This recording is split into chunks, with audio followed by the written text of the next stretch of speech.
Sa pagluluto guys, ito, iuna natin yung ating kawali. At iuna natin siya.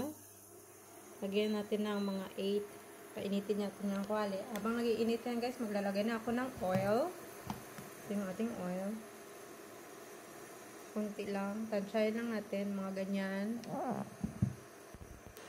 Sa ating regado guys, maglalagay din tayo ng Kikkoman soy sauce, salt, and ginimix sa mix, seasoning. Kunti lang lalagay natin. Check natin yung ating apoy, hindi pa mainit. Kung ito ay maglalagay natin ng onions guys. Unahin ko yung onions kasi madali ito yung ating garlic. Madali siya masunog. Unahin ko lang yung aking garlic. Onions pala, hindi garlic. Ngayon guys, haluin na natin. Lakas ng aking apoy kaya umuusok-usok siya oh. Lakas sa apoy natin. Kainaan natin. Mga tulang.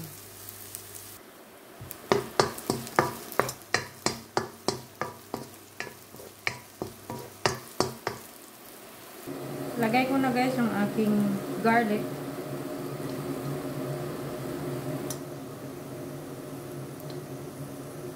Mix natin.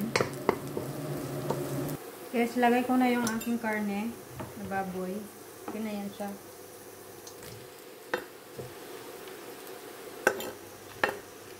Mix natin.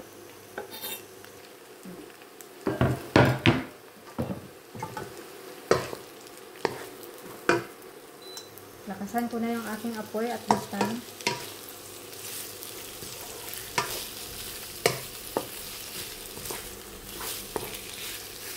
Haluin ko lang to guys. So, hindi natin mamaya. Ayan. Medyo okay na siya. Ilalagay na natin yung ng salt and pepper. Ayan na salt. Hindi lang. And pepper. Hindi lang yung pepper.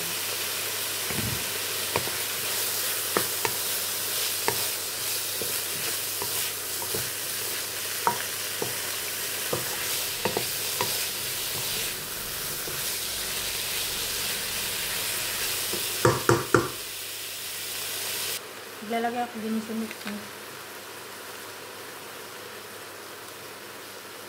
Kunti lang. Tapos mamasitas. Kunti lang din. Kunti lang yun. Ang palasa lang ng ating pan.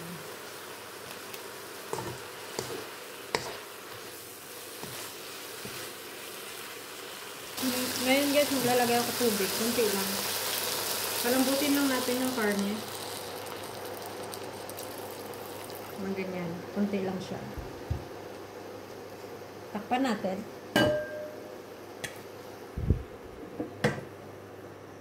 So ngayon guys, lagay ko na yung gulay. Ay, init.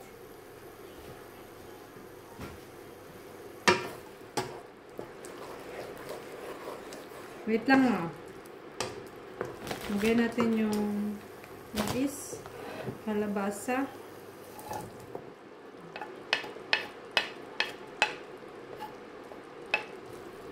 Mais, kalabasa.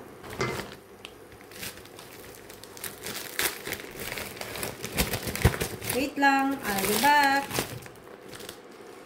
So, kunti lang ng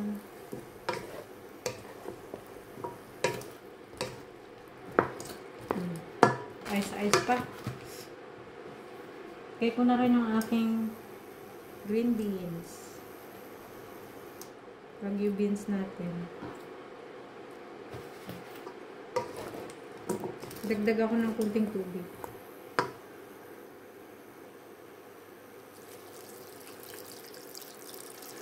May pagkasabaw-sabaw yung chop suey natin. This time. Lagyan natin ng pampalasa. Chop suey.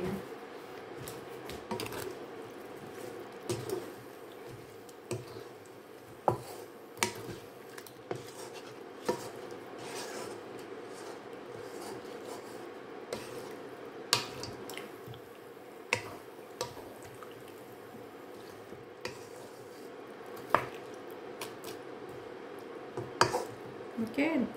Gawin natin ng mga 20 minutes.